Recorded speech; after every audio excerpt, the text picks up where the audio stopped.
Every AI system begins with data. Articles, books, research, conversations. The more it reads, the smarter it gets. But here is the question. What if that learning did not come with permission? What if the knowledge that was powering AI was never meant to be used that way? Because that is exactly where one of the biggest battles in AI is now brewing. Welcome to Perspectives, and today we're looking at the growing conflict between AI and IP. A group of major global publishers along with a best-selling author have filed a class action lawsuit against Meta Platforms and its CEO Mark Zuckerberg. They alleged large-scale copyright infringement. And the claim here is significant. Publishers allege that millions of copyrighted books, journaled articles, and written works were used without permission to train Meta's AI systems. Now, some allegations go further, that this content was sourced through pirated datasets and large-scale scraping, and in some cases even stripped of copyright information. Now, the lawsuit also claims that this was not accidental. It was knowingly approved at the highest level, which raises a bigger question. If AI is trained on world's knowledge, who owns that knowledge? Now, this is not just about one company, it's about how modern AI is built in general.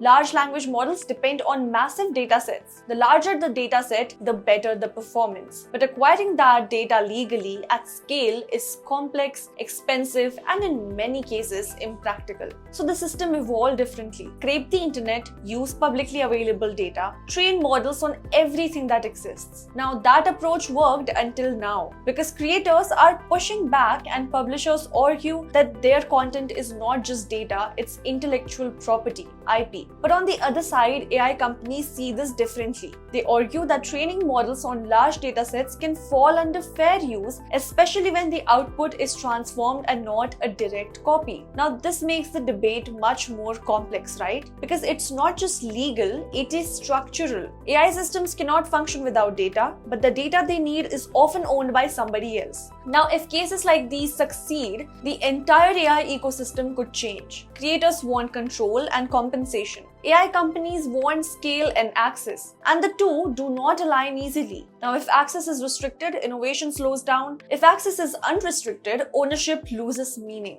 There is also a deeper concern here. If AI systems can replicate writing styles, summarize books, and generate content at scale, what happens to the original creators? We know that AI is built on knowledge, but knowledge has ownership, and that ownership is now being questioned. Because the future of AI is not just about intelligence, it's about rights. That is all the time we have on this episode of Perspectives. Keep watching the mainstream for more news and updates. This is Arushi Mishra.